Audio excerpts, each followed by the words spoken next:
Well, it's close enough to 8. Why don't we? AJ, can why you don't go we ahead and start? give him a call? I just texted you his number. Okay, I'll give them a call. Thanks.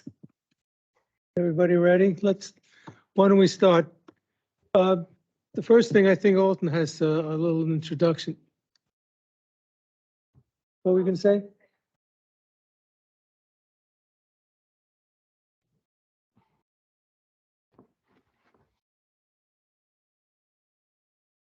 Oh, I could hear a minute ago, but I can't hear now. Put the hearing aid back in. Can you hear me? Oh, no, Mark? I can hear. I just couldn't hear Jewel.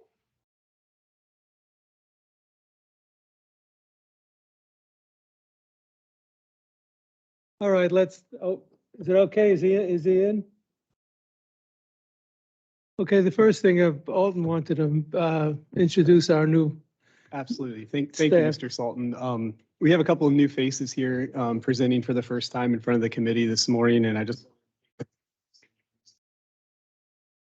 here closest to me we have Tenzin Jigme. He goes by Jigme. He's been with Loudon Water about 1.5 years and in the industry about 5 years, and came to us from RK&K.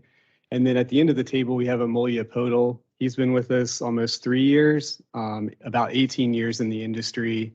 Worked at AECom down in the Richmond area before coming here, as well as some experience in Columbus, Ohio, and from in his native country of Nepal as well. So they're going to be presenting to the committee for the first time this morning with some really favorable bid results that we've received over the course of the last couple of months.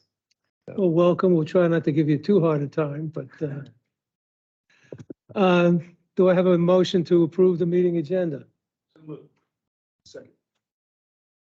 Vote, all in favor? Aye. Well, let's move right to the action items. The first is East Beach Road Sewer Line. Jigme. Yes, sir.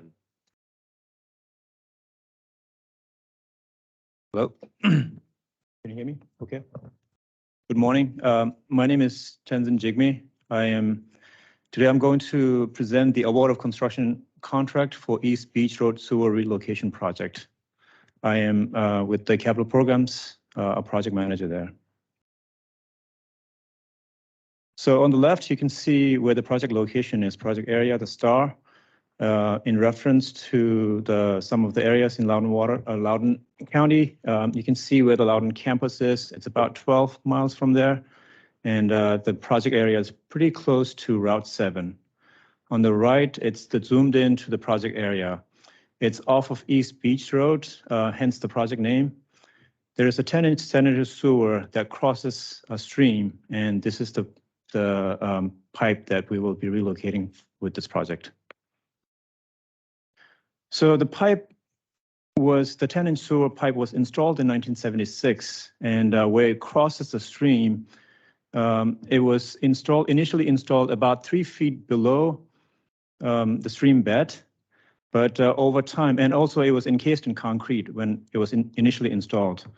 So over time, the stream erosion has exposed the concrete encasement, and also furthermore, it has eroded underneath the stream concrete encasement and created a scour hole underneath it. And that has compromised and undermines the surrounding soil as well as the pipe. Our O&M has temporarily filled the hole in there to minimize impact to the pipe and the concrete encasement. And with this project, we will provide a permanent solution. The main scope of work for this project is to relocate the pipe. It's about 200 linear feet of 10-inch ductile iron and PVC for most of the pipeline, and ductile iron where we're crossing the stream. So as you can see in there, so this is where the new crossing will be, and this dark green line is the new alignment. And where we are crossing the new alignment, it's about 100 feet upstream of the existing sewer crossing. So we will gain a couple of feet in elevation. So we will be able to bury the pipe a little deeper there. Other things that we will be doing is we'll have to remove some trees along the way. And once the new pipe is connected, the old pipe, the existing pipe will be abandoned. And where the stream the existing crossing is and where the new crossing is, we will restore the stream and stabilize the erosion. And at the end of the construction, we will restore the site. Sorry. Microphone's on. So the red line indicates the area around our easement for this pipeline? This is the project area. Project area, okay. Our easement is about 15 feet along the pipeline. Okay, all right. So the project area, there will be a temporary construction easement. And you may get into this. I was just worried about any impact on the community. We have spoken to the community members there. It's on this side, it's an HOA for this whole community, and they're completely okay with us doing the construction. And this area where the main crossing is, it's owned by Sterling Golf Park Club, and they just own this place, but they're not really using the place, the area. So they're okay for us to use that as well. That's great. That's always the impact on the community. Something Yes. always keep an eye on. Thank you. Excuse me, JP, I have a couple questions as Yes. well. You've mentioned one of the benefits has been in terms of the elevation of the new pipe. We're just curious, with the new pipe, there's, previously you were going diagonally across the riverbed or below the riverbed, and now you're going perpendicular across. Are there any benefits of that in terms of the direction of the pipe and how you shorten the distance or anything like that? In terms of hydraulics, not really, but because diagonally, the exposure to the stream is a little more. More, yeah. So the erosion could be a little more. Okay. That's probably the main reason. Benefit. Okay, great. Thank you. Well, and it's not a navigable waterway because you would have to Right. cross any of those at 90 degrees. But yeah, it It's a makes fair- sense to cross the stream at 90 degrees. I'm with you. Yes. Yeah. It's a fairly small stream. Yeah. Am I okay to move forward?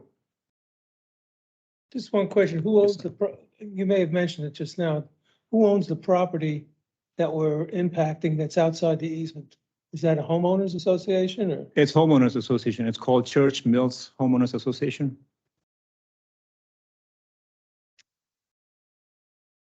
One by the cul-de-sac. Yeah. Yes. Yeah. So this is a bid result. We had 3 contractor bids and they came pretty favorable. On the bottom one, it's the engineer's estimate, and compared to engineer's estimate, the lowest bidder, Madigan Construction, came 18.6% lower than the engineer's estimate.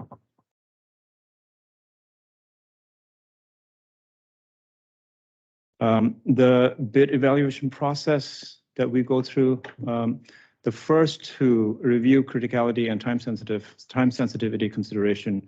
These two we go through for each project from the conception to throughout the project design and construction stage. And for this project, it's both critical and time sensitive in terms of we don't want to defer this anymore. And for the bid evaluation itself, I wanted to point out that the responsiveness and responsibility of the low bidder that we take special consideration. So for that, we compared to engineer's estimate, the low bidder's price, and also checked references.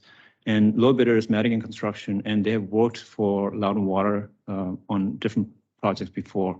And all the project managers and people are familiar with it, they're happy with that.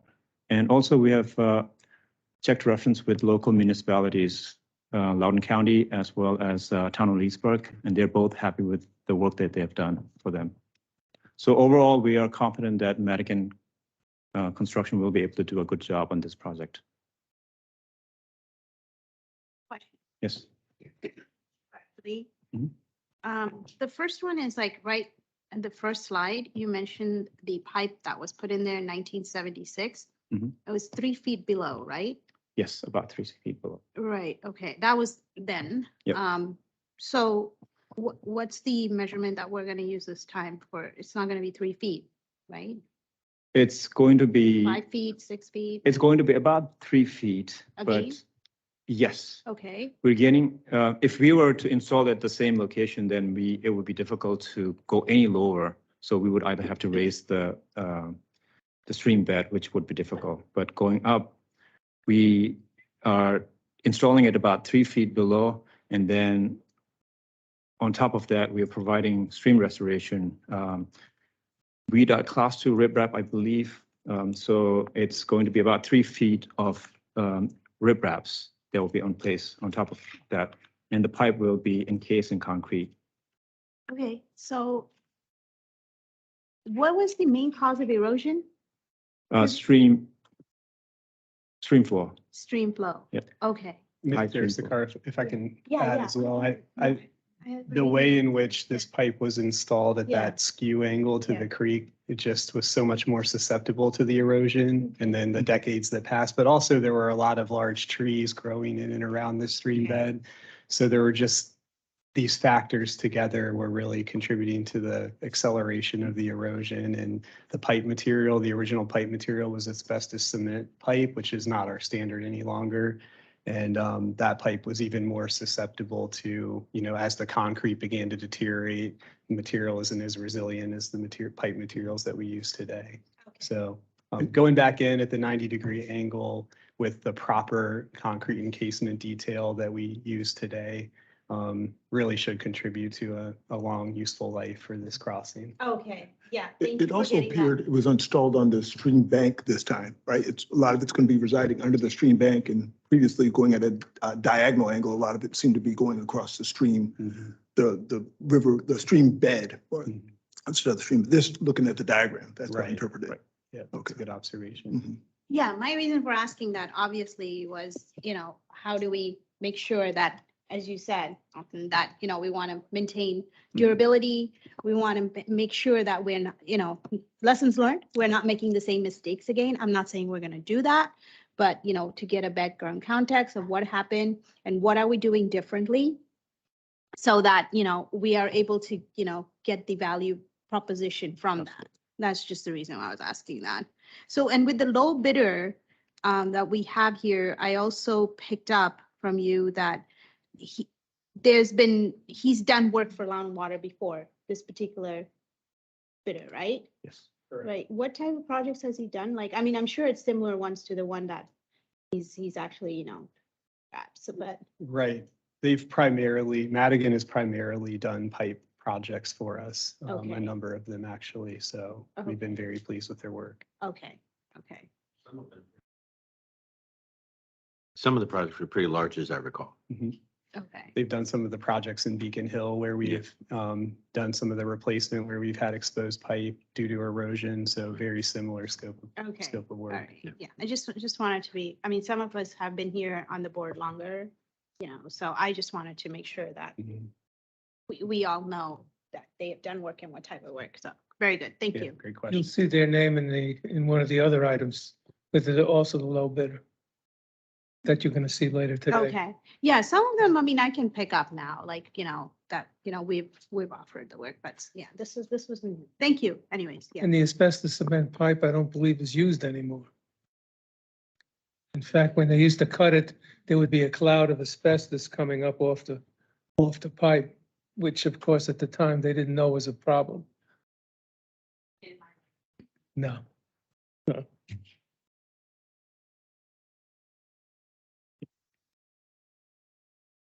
And one other question, are you familiar with the the planning priority score that these folks use? Yeah. Oh, okay, all right.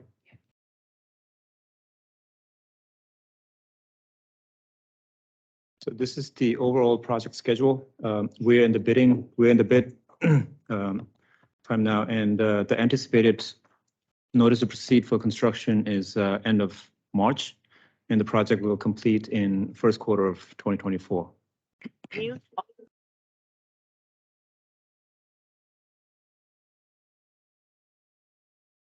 This is the CIP project snapshot. The 10-year CIP budget has of 23 to 2032 has 500,000 for construction. We are under budget.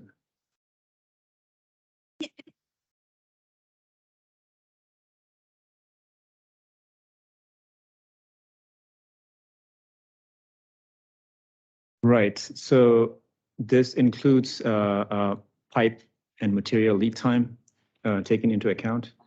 As soon as we got during the design, we know that pipe takes about 8 to 12 months to lead time. And we asked Madigan how long it takes for them to get it. Once they were confirmed that they were the low bidder, they said now pipe takes about 8 to 12 months, 8 to 10 months. So we have taken that into consideration. Once they have all the material, the construction itself should take no less than 3 months. This is the high density polyethylene. PVC and ductile iron. Ductile iron takes a the little ductile longer. iron is Yeah. the long lead time. Oh, Yeah. got it. Yeah. So we're at bid and the construction is 12 months. So because of the supply and the material, that's why it's gonna take longer. Because I mean, yeah, I mean, I've been on the board enough to know, I mean, the credit, you know, the scale of the project and how long it Yeah. takes, yeah. So I was kind of surprised that it goes all the way to 2024. Right. Supply chain is still affecting it, huh? It is. Okay.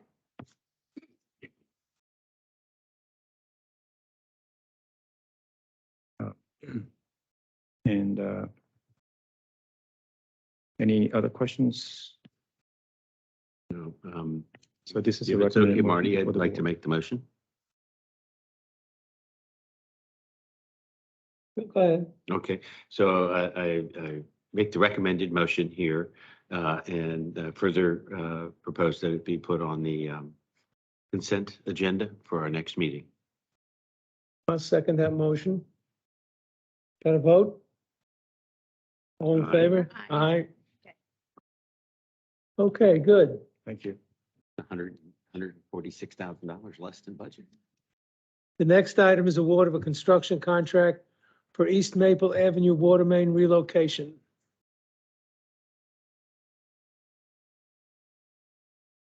It's funny, Mark has been very quiet.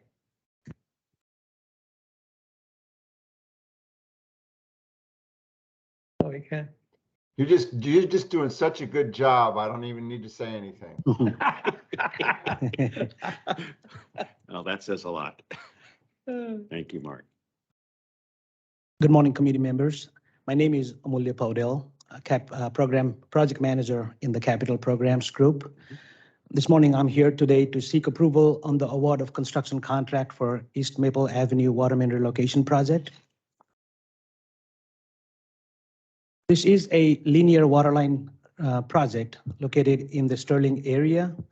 It's a little bit, it's about 2 miles from east of Route 28. And this project is less than a mile from the sewer project that Jigme just presented to you. So it's kind of in the same area.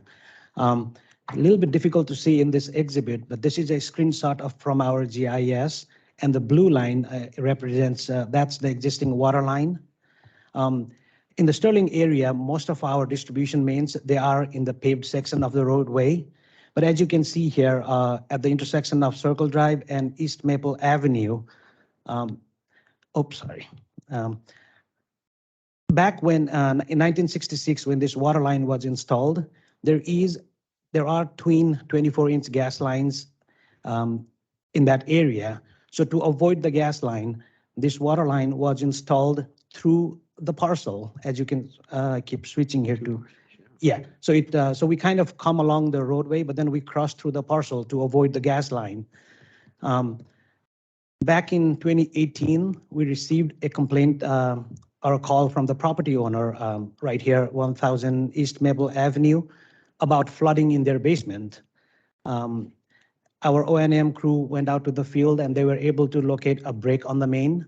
And they did confirm that it did result in flooding in the basement. Upon further evaluation of this line, we found out that the line, this cast iron pipe installed 50+ years ago, is significantly deteriorated. And at that point, we decided to move forward with this project to relocate this water line away from the property. Could you point out which property it is that, Why is the It's not pointer clear to not me which- working here?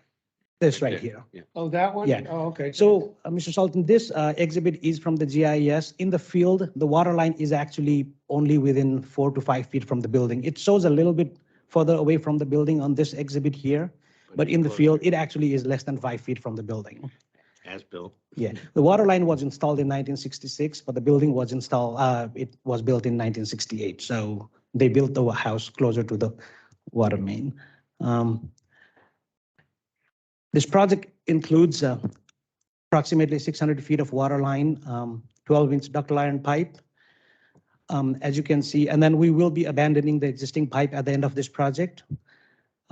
There are some constructability challenges on this project. As you can see, 24-inch gas line, high-pressure gas line. It's currently owned by TransCanada, TC Energy. So we have coordinated pretty thoroughly with them during the design phase, but we will be going underneath the gas lines. And there are some other larger storm sewers, other utilities in this corridor here. So we have to navigate through various utilities. And I know the question about the community came up, and we did need a little bit of easement from the townhome, as you can see when we go to the other side of Circle Drive. And we did coordinate with the townhome to get that easement, and they're fully aware of this project coming in the neighborhood. Underneath the gas line, we are providing passive cathodic protection to this pipeline. VDOT did make us restore a little bit more than what we had originally anticipated on this project. So it does include a good area of pavement restoration. Circle Drive does get really busy at some time. So this project throughout construction will need pretty significant traffic control measures in place pretty much throughout the construction. So yeah, in the process, we will be adding a new fire hydrant. We will be replacing a couple of water meters that impacts the properties around in this in the project area.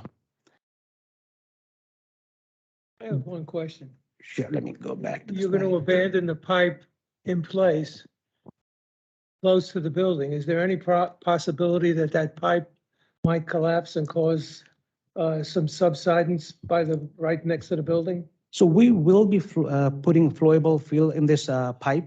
We will be filling it with flowable fill material. Oh, you will? Yes. And this is one of those segments where we actually do not have easement recorded on this pipeline. It was just installed. So we do not need to vacate the easement. So basically, we're not, I mean, it actually goes through the landscape in the house, and the owner did not like that landscape to be damaged. So we decided to just abandon, flow the pipe in place and abandon it. But you're saying you're going to fill the pipe with? Flowable fill material, yes. Mr. Koblis has a question. Thanks, Jewel. I'm just, is there some kind of special training that Madigan is going to need to go under high pressure gas lines, especially 24-inch gas lines? I mean, I know Madigan hasn't done this type, gone under, well, can't even think of many people that have done this, but is there, I just worry that there's, we don't want to nick the pipe, that's for sure. Mr. Koblis, during the design, we did coordinate with the regional person for TransCanada. We did actually ask them if the work underneath the gas line rises to a level where we need a specialty contractor or something, but they seem to imply so they will have their inspector presence all the time when the construction is occurring within the easement. And they were comfortable like a general contractor. And they did give us reference to a couple other utility projects that crossed the gas line here in the last 4 or 5 years. So the gas company did not have any requirement to use a specialty contractor, and we felt comfortable. We are like 3 feet below the ground, below the gas lines. Yeah. Mr. Koblis, I would also echo what Amelia was saying in that we've crossed these lines in the past. I know our Brippy sewer crossed the same set of pipelines, and my experience has been that the gas company does have a pretty significant presence on site at all times as this work is being, slowly conducted beneath their pipelines. Yeah, and our construction documents, I mean, there's bold, big letters saying no work within the easement of the gas line shall occur without the presence of the gas company. So they will have presence throughout the construction.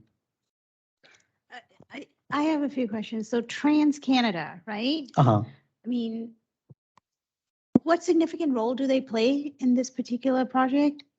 No, so this gas line back when this water line was installed, this gas line was already there in 1966. Mhm. At the time, it was owned by Seaboard something. Okay. And then like up until 4 or 5 years ago, this was owned by Columbia Gas. So this is like a regional, a national transmission main actually. So, Mhm. and in the last 4 or 5 years, TransCanada bought this line from Columbia Gas. Okay, So so they Tran- basically operate and maintain this gas, high Okay. pressure transmission mains. And, So TransCanada bought this. I'm like, how is? Yes. Yeah, because I know about FEA and FTA and how TransCanada is about transportation and all that, well, how we deal with that, the border. So I wasn't aware of that. The other is the references part. You talked about the particular gas company that's given the references for this, right? No, not the reference, but because we will be crossing under TransCanada, I Uh-huh. mean, their gas line, we did ask them if they prefer, just because the criticality of this utility here, we did ask them if this work being done underneath their infrastructure requires any specialty contractor who specializes in working near the gas line, is what we talked to them, but they didn't, they considered this work, they reviewed our design and they were comfortable, they did say that the general contractor, they were comfortable with general contractor working in this near the pipeline. You mentioned some references here, so that's why I was asking that question.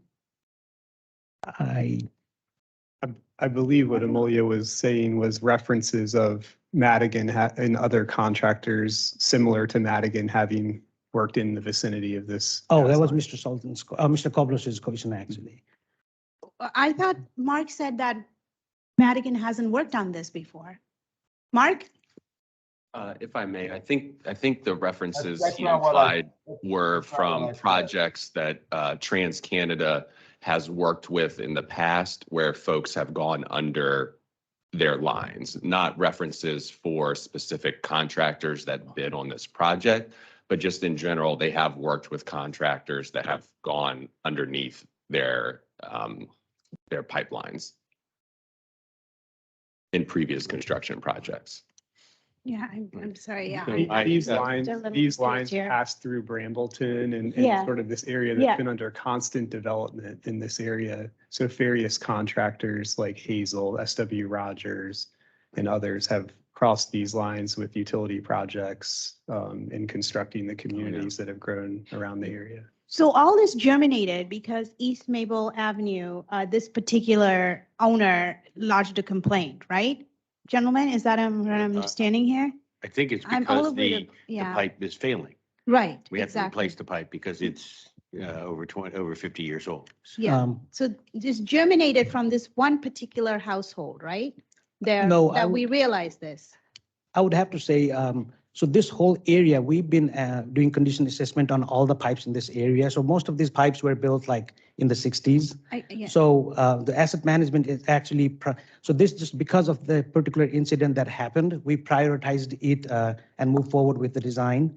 But right now, asset management, there is another project that Jigme is actually working where we are replacing almost like 2 miles of project in this. So this happens to be this old area where we know pipe there, and Jessica had a presentation a couple meetings ago where she presented all the pipe breaks that have occurred in the Sterling area and all that. So this is area where we will be seeing more and more water pipe replacement project come up as we move forward. And this is as noted in our most recent CIP plan, that these older pipes, both sewer and water in Sterling that are over 50 years old, it's renewal time. And we've been talking about it for a couple of years. So are we going to, I guess we're going to see construction programs like this on an individual basis, on a continuing basis, as we go forward. Yeah, construction, the actual construction probably a year or two, but the design, like I know we're already scoping a project where we will be putting it in front of the committee in the next couple months. So we will be seeing more project in Sterling area to replace these old water lines. That's good. Thank you. I would suggest that when you're working in the vicinity of that gas line, you take many pictures. The reason I say that is I was involved in Fairfax and Reston, where the gas company had a break. They blamed the water authority. Luckily, we had pictures that showed that they installed their pipe in with improper backfill, and that's what caused the break, not the water authority. It was just dumb luck that we had taken, my boss and I had gone out and taken pictures for no particular reason. It saved us a fortune in a lawsuit. So when you're working around, I would suggest overdoing the pictures. Yeah, our contract document does require the contractor to take not only the photos, but the videos of the entire construction site and for the gas line specific, Mr. Sultan, we have added a requirement where we are not allowing the contractor to use mechanical excavators. We're asking them to use hydro excavation method, so water-based excavation, just to minimize any Yeah. impact to the pipeline. So we've taken steps where I think to mitigate any potential I damages. think just to for the pipeline. CYA, I would Sure. I would take a lot of pictures. Okay, yeah, we will make sure we do that. No backhoes near that pipe. Yeah. No. Yeah, question in terms of, you mentioned that the pipes in this area need to be replaced just due to the age. And just curious, from a perspective of preemptive measures, is there any way we can, as a board or Loud Water, take a preemptive look or get a preemptive understanding of where pipe failure may occur in the future? I'm assuming there may be a project already underway like that, but just curious as to.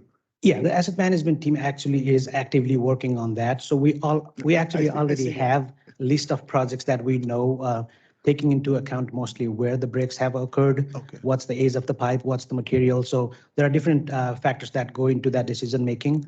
And yeah, the asset management team is working on Okay. coming up with this list of projects that we need to kind of slowly tackle in the area. Okay, all right, great, thanks. Mhm. And the other thing, you mentioned traffic control, just curious, I'm assuming within the construction, there's having resources to manage your traffic flow. I'm assuming that's the primary cost, or are there other costs associated with traffic control? A primary cost is controlling the traffic Okay. here, yeah. So when we applied, we go through VDOT approval process, and VDOT was pretty specific, this corridor here, just because of the traffic that especially Circle Drive sees. They wanted a pretty extensive traffic control plan implemented on the project. Okay, Yes. all right, thank you. The surrounding residents, I heard you say that, I'm not gonna respectfully not ask you to repeat that. That the surrounding residents are aware, the surrounding communities as a whole are aware of this project coming up, right? Yes. So with that being said, what is the timeline? Because we want them to have as less disruption as possible. I'll be talking about that in the Okay. future slides. Very here. good. So, Okay, thank you. So the bids for this project, we opened the bid on January 23rd. As you can see here, we got 6 bids. J2 Engineers is our design consultant, and their estimate was a little under 500,000. The 2 low bids were within 5% of the engineer's estimate. Class 1 estimate between -5% on the low end and 10% is typically, we consider it a favorable bid result. So it did exceed the engineer's estimate by a little bit, 3% there, but we do find this a good bid result, favorable to us. And Madigan Construction is the same contractor that Jigme talked about in his presentation. We do have institutional history with them. They've worked on several projects. Tall Oaks is one that I am aware of. They did water and sewer similar project for us here in the past. And we did talk to people, in-house people, staff who worked with them before, and they have worked pretty significantly with Town of Leesburg. We got pretty positive feedback from Town of Leesburg too on similar projects. So we're comfortable moving forward with Madigan on this project. So based on the review of their bid and reference check, we find Madigan Construction to be a responsive and a responsible bidder, and recommend moving forward with them. In terms of schedule, I do want to touch on the lead time here, similar to the other project. Pre-COVID times, this project would probably be somewhere between 7 to 8 month project. But right now, lead time is a real challenge. we did reach out to a couple of vendors, and for the pipe size on this project, we're finding it's anywhere between 6 to 10 months. Larger pipes, larger ductile iron pipe, the lead time on those have started to actually improve, but not so much on the smaller pipes. So that is the reason why we made the completion time. We're giving the contractors a year of completion time. Primarily, we had to increase like a few months solely due to the lead time on the materials. So we do anticipate this project to complete in the first quarter in 2024. Yep. So the lead time on the materials here for the larger pipes has improved, right? Yes. Right. So that also involves supply and material? Yes. So when I say large pipe, when we talk to the vendor, for ductile iron pipe, they consider anything 24 inch and up as large and up to 24 inch small. So in this project, we need a 12 inch ductile iron pipe, which still has a significant lead time. So we're hearing depending on who you talk to, like anywhere from 6 to 10 months is the lead time at this time. Yeah, no, thank you. I gather that. What I'm trying to understand is like, we have supply chain and material issues, right? Supply material issues. And it's just something we hear all the time, when we sit on the board. So the criticality of this question comes into play when, we don't have an issue with the larger pipes, but we have an issue with the smaller pipes. So I'm trying to understand if we are having an issue in general with materials and supplies, then why is there not an issue with larger pipes and an issue with smaller pipes? I think it's got to do with the demand of the smaller pipes. It just gets used a lot more than the larger pipe. So I think demand is the reason why we see more lead time on the smaller pipe. Okay, so the supply and demand economic constraint on supply and demand is at play here? Yes. Okay, Yeah. okay. Okay, so price. Now, just to make sure, this ductile iron pipe is where the issue is. On the PVC pipe, we talked to a couple of manufacturers that are on our approved material list, and PVC pipe seems to be in a much better place now. So we're only talking about 2-3 months lead time on the PVC pipe. Ductile iron is where the struggle is. Right, no, that I'm aware of. I've read a couple of articles on PVC pipes. They are in supply and we're okay with that in terms of balancing the supply and demand for that. But this one is not using the PVC, right? No, this is all Exactly, ductile. yeah, Mhm. right, okay, got it. Thank you. Yeah, that's what I was trying to understand. So if I could dovetail on your two comments, you won't start the project, the digging and stuff until the ductile iron's in. We won't start. Madigan won't, the contractor won't. And then the other thing about the traffic and traffic management, I think I know that area there, and I think at that corner, there's a school bus stop. So please coordinate with the schools. Yeah, I'm sure that's standard operating procedure. Yeah, during the design, there's also a church like right at that intersection, and they did make a specific request, like they wanted to know at least a month or two before any disturbance to their driveway and things like that. So those are all something, we will handle that during construction. We will most likely have a on-site construction meeting too on this project, but. These are our ratepayers. We want to be nice to them. With all these supply problems on ductile pipe, has there been a push to get pipe from out of the country? Is all this domestic pipe? So Loudon Water, we do not require, it is not a requirement for us. So we are okay with domestic or international. But talking to the vendors, it looks like both the domestic product and international, both of them are running into this lead time issues currently. Have they been getting pipe from out of the country? Do you know? I don't specifically know that. Just curious. No. But you did mention that they have to buy from our approved suppliers for the ductile iron. Our approved material. So Materials, Loudon Water has approved list of manufacturers that we accept. Yeah. So it has to be one of So those. some are international, some are domestic. Yeah, but what we do not do is like say, for example, American Iron, they do have both a domestic line and international line. We don't have a requirement. I think we accept either or. So the construction of this project is in 2023 capital improvement plan. It is project Water 139, and we estimated $500,000 for the construction of this project.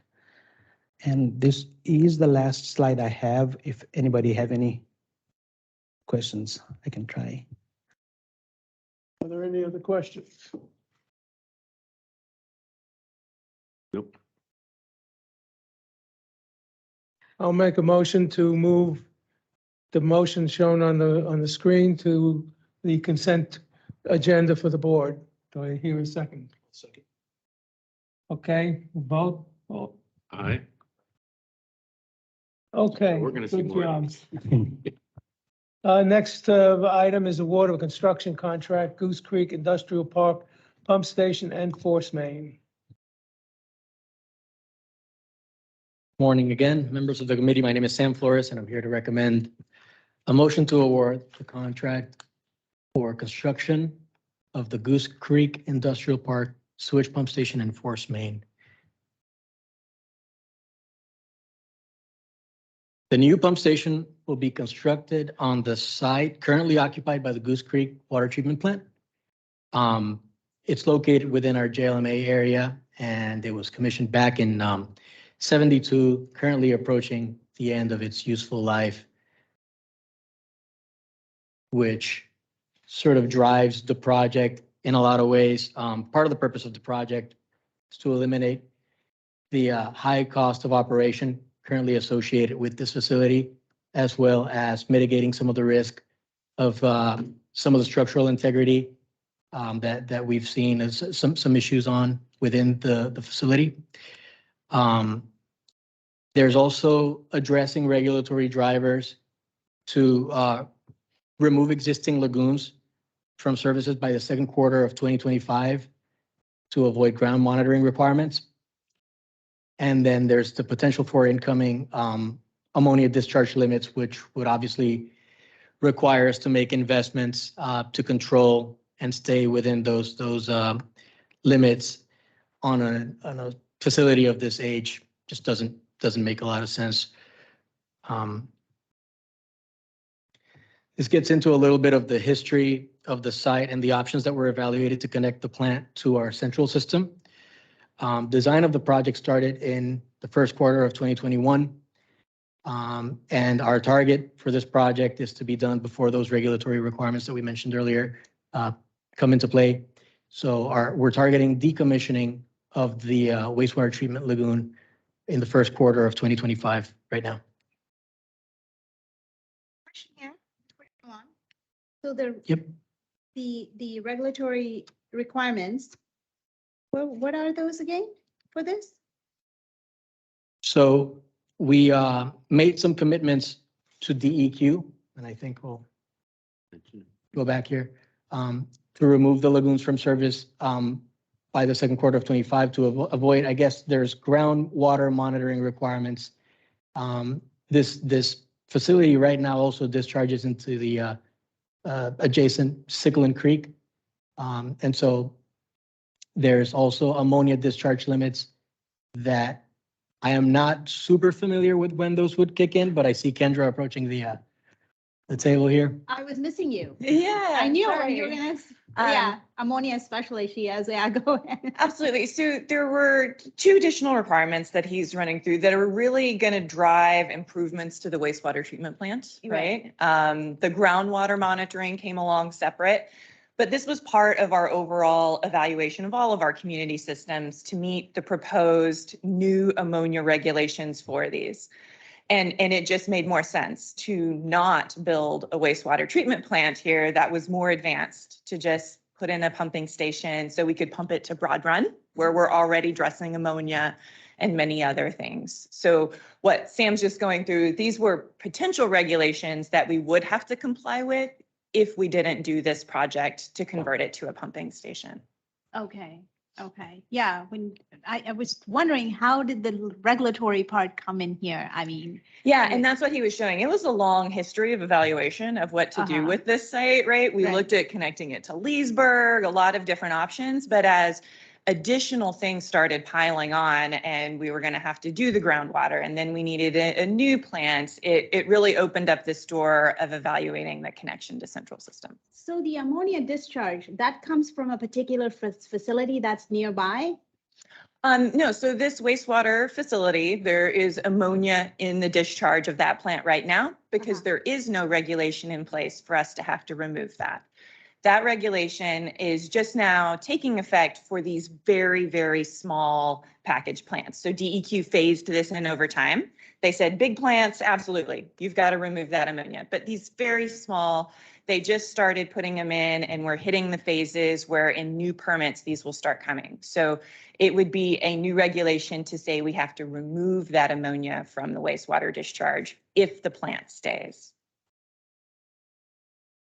This is in the JLMA. It is. Yeah. And so it's right up against, I'm looking at the map on the previous, on this slide. And that's an industrial area, but isn't there also some housing going in that area?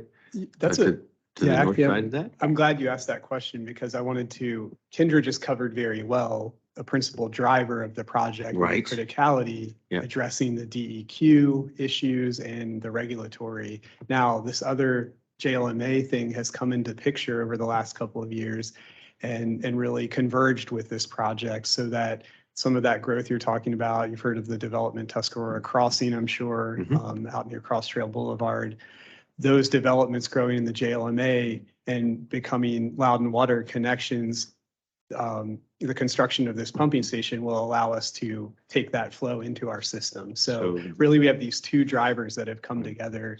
So reading ahead, the 1.2 million gallons will suffice for the potential in this area?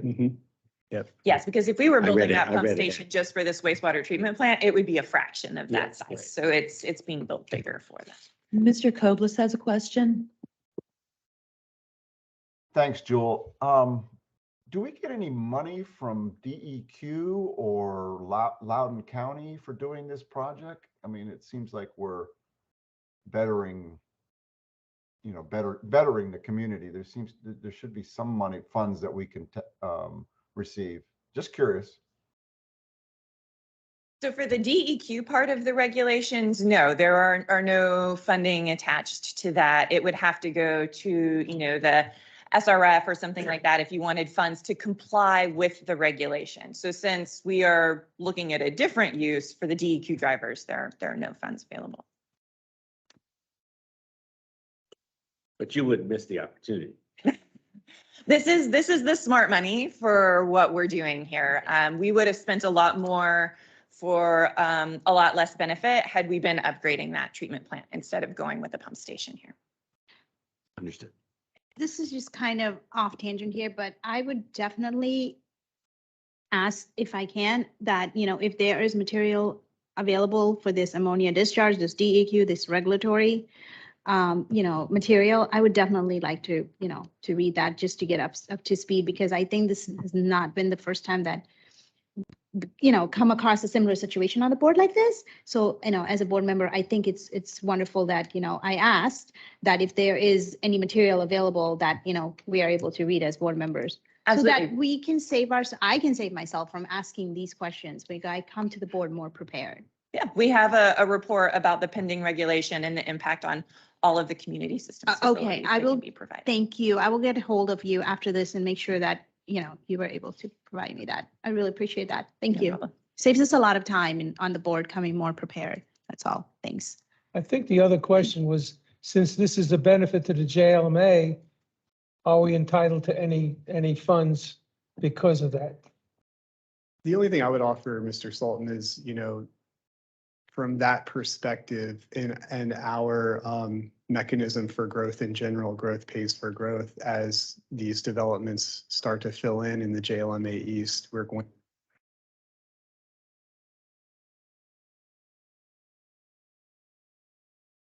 But nothing from the county or anybody else? As far as the county is concerned, this plant is owned and operated by Loudon Water. And so it's up to us to decide what we want to do with it going forward. Strategically, it just happens that this is going to help us do that, provide that service on the eastern side, the JLMA East. So that the county really wouldn't consider that they have any role or really any say in how we provide that service. Okay. You know, sounds like a really good plan. Appreciate the questions. Moving into a little bit on scope of work, I'll talk about the two main elements of the project here, which is the number one, the sewage pump station itself has the ultimate capacity, as was mentioned before, of 1.2 MGD. However, the contractor will provide the 3 pumps, but only install 2 of them, sort of alluding to what Kendra was saying about, future capacity versus current.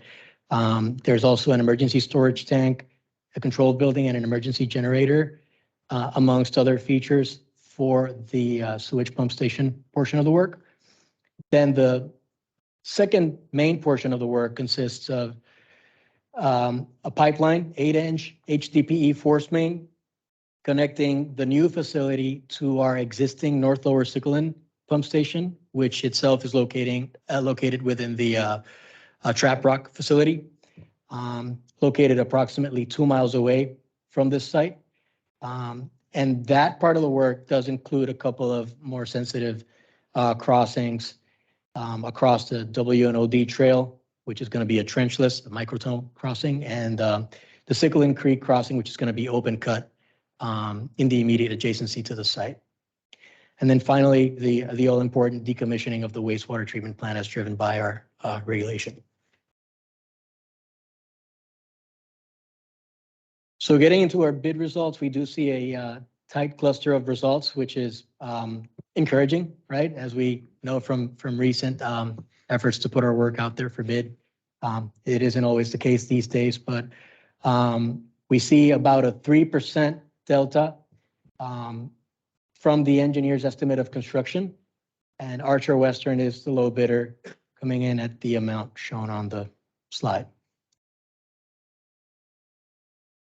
We've talked a little bit about the bid evaluation process in other slides, but I'd like to acknowledge that Archer Western, in looking at their responsiveness and their responsibility and all the sort of legal procurement requirements, they certainly complied with all of that. They complied with all the qualifications, and they've also, as far as recent history goes, completed, I believe, the Brambleton pump station for us. So we know from firsthand experience that they're capable of doing this work and executing quality work for us. So they did the work on Brambleton, right? Yes, they constructed Brambleton SPS, correct. All right. What were some of the constraints that they faced? Was this pre-COVID? On Brambleton, Yeah. little bit before my time at Loudon Water, but maybe Alton can. It was a complicated project because it was a Okay. replacement of a builder-built plant, so. Okay. I'm sorry. That's correct, Go ahead. Mr. Yeah, Bonfield. You're spot on with that. Yeah. We had a temporary pump station there and they replaced it with the permanent station. It began pre-COVID and extended in through the first year of COVID, plus or minus. I believe it was commissioned mid 2021. Yeah, How were they on schedule and cost on that effort? they performed well. I mean, were they, in terms of meeting schedule and cost, were they over at all? Was there any? I don't have the information in front of me. Okay. My recollection is that they were relatively on schedule and nothing stands out at me that it was over budget or that we went beyond contingency. We may have used a bit of the contingency on that project, but I really do not recall us exceeding the contingency. And luckily it was before the road was widened, so we didn't have to redo the road. It's always expensive.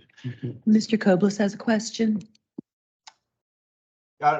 Maybe I missed it, but these guys aren't Archer Western anymore. They're Walsh, right?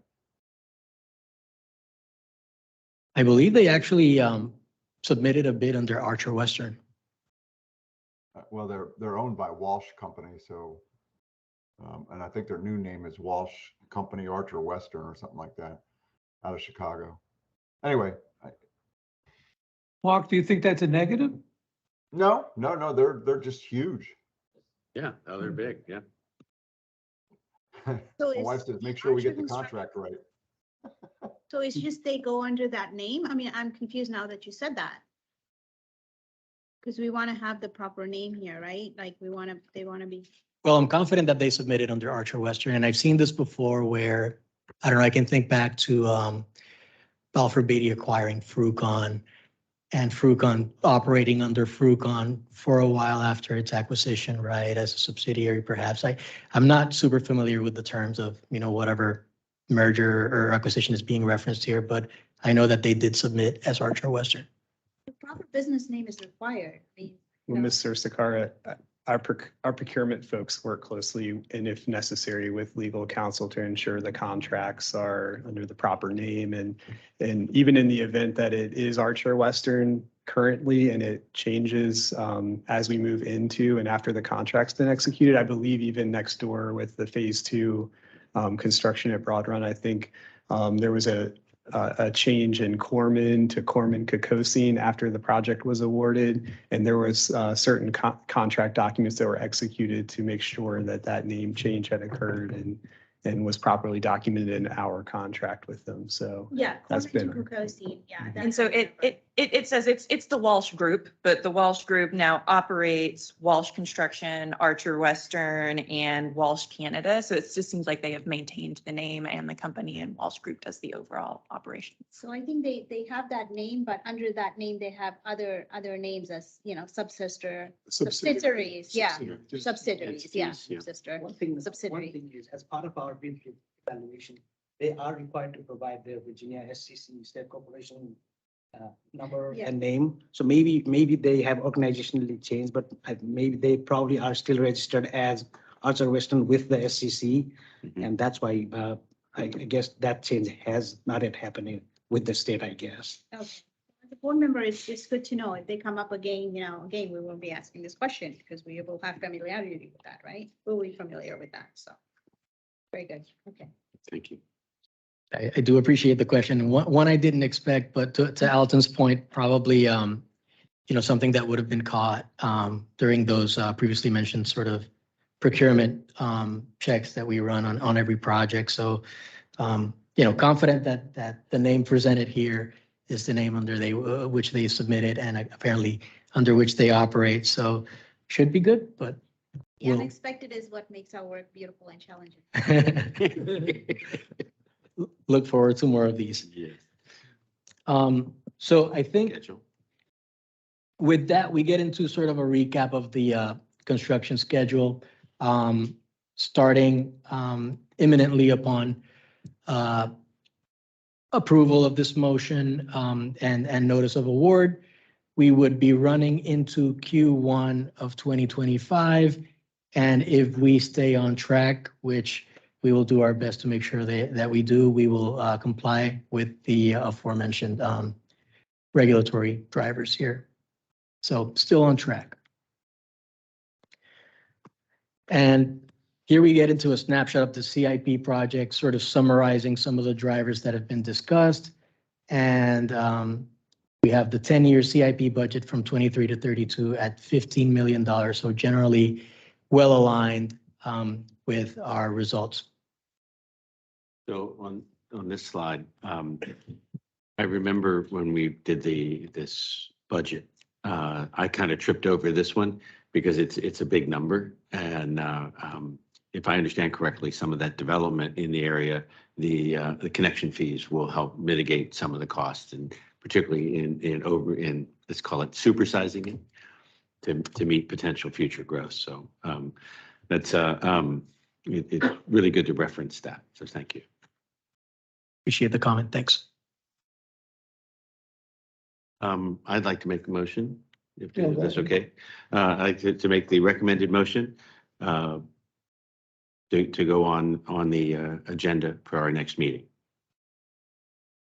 No, not on consent. On action, yes, please. What are you recommending? I'm recommending it go on the action I agree. because of the size of it, that the full board should vote on it and go through a let's say an abbreviated presentation. Very good. There'll be other members that ask questions too, but Yeah, my reason for that is you're right, the spot on opportunity for other members to be able to ask questions before we make a decision on Yeah, that. there's enough facets in this that I think the other board members should hear Yeah, what this is all about. exactly. Yes, very true. So I second your motion. Vote, all in favor? Aye. I'm really surprised about the estimates though, all coming in so clustered like that. That's kind of surprising based on the size. I guess the requirements were really detailed out in terms of what was provided to all the vendors. Yeah, and- That's kind of unique. Particularly the tight cluster in this Yeah. it's project really of tough. Yeah, this with magnitude is I as can best barely as a think of result as where we I've could have seen hoped for something like there. that. Yeah. Okay, the next item is the construction administration for that project. Right, and that would obviously be associated to the project that we've been presenting on here. So the goals here are really to support the Loudon Water PM, first and foremost, ensure quality and contract compliance from our contractor. We are proposing that this amendment go to our design engineer of record here, so we would leverage their expertise in the execution of this construction contract and its administration. And obviously, you know, that would also come with the added benefit of a reduction in the risk of exposure to delays, claims, or any issues with contractor performance that we might encounter. In terms of some services that would be provided here, we're adhering pretty closely to the sort of the suite of services that we would ordinarily request from our consultants for this type of work. We would be providing our own inspection. So that's off the menu, so to speak. And payment application review is generally handled by Loudon Water project managers during execution of the work. But, you know, being a greenfield facility, in a lot of ways, since we are fully decommissioning the wastewater treatment plant, we are expecting, you know, CA services across 15 plus different disciplines of work, including electrical controls, et cetera. So in terms of some of the scope drivers for the CA services scope, we have the need to continue operation of the wastewater treatment plant during construction and coordination of its decommissioning, right? It's not simply pulling the proverbial plug there. There's our regulatory deadlines, which, you know, hopefully a good CA effort will help us stay on track, on schedule to comply with. There's the couple of crossings that I mentioned before, which are, you know, not super unusual, right? We've done some of these before, but do require some additional oversight to make sure that, you know, we stay in compliance with the work.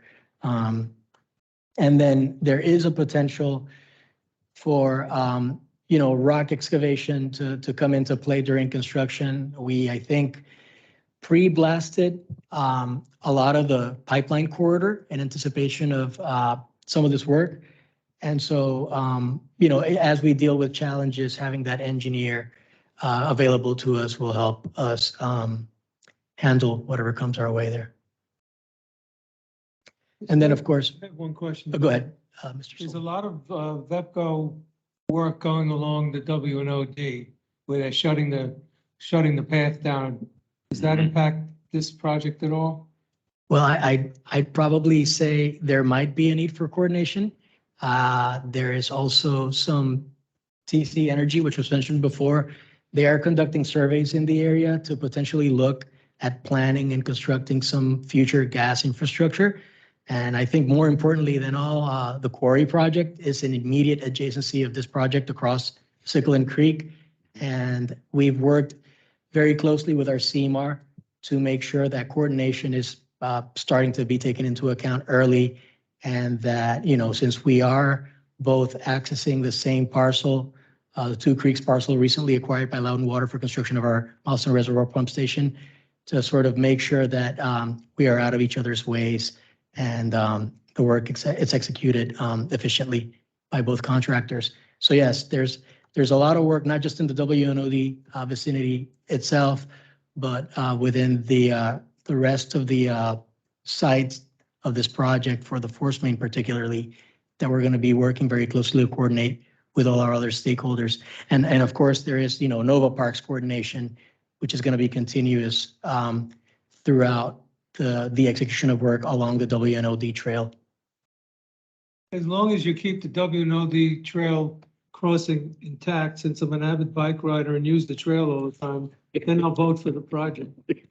So actually, they did require us to reinforce the area where we would use, that we would use for access into our new Two Creeks parcel.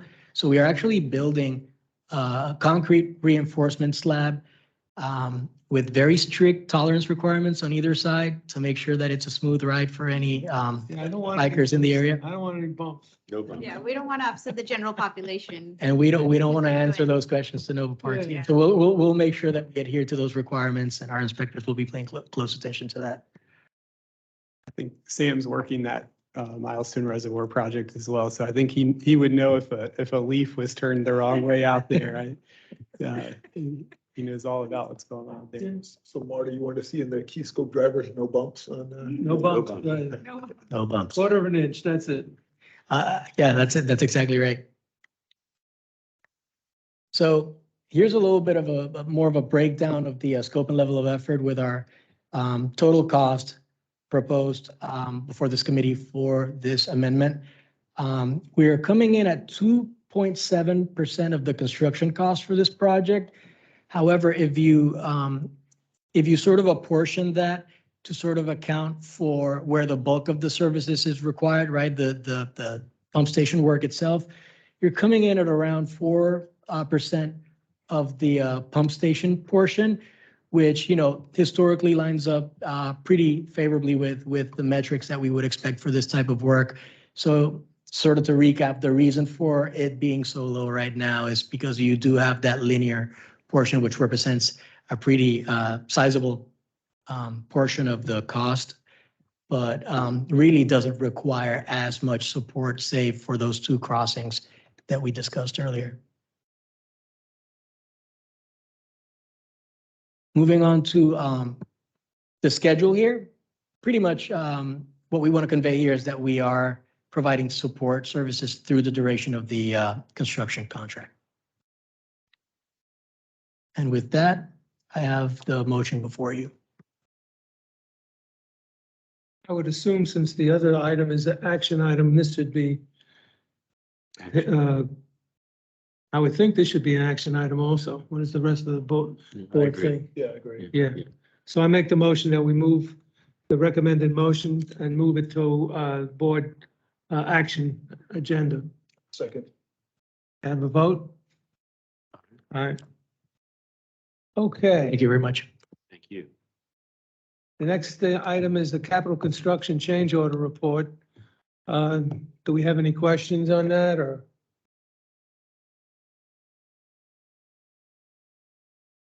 I continue to be amazed by the low percentage of change orders that our guys do. When I was in the business, if we approached this percentage, I would have been jumping up and down, but so there are no. Okay, the next item is the capital spending monthly report. Are there any questions or? I don't have a question, but Tom, you're here, right? So congratulations. No, thank you. Yes. Appreciate that. Yes, I was on LinkedIn and yeah. So for your new position, congratulations. Thank you. Yeah. Congratulations for what? I updated my LinkedIn profile to reflect that I'm the Director of Planning and Water Resources. Oh. So the change in my title. We noticed. LinkedIn's a fun thing. So on the chart, you know, the expenditures are on track for January. That's good news. Yeah, first dot for the new year. Mr. Kobliss has a question. Yeah, just real quick reminder, Marty, you're running the board meeting in March. So, and then the second thing is maybe we could do a side bet where the mid-year reforecast is on this report. Above or below the line? Yeah, exactly. All right. Thank you.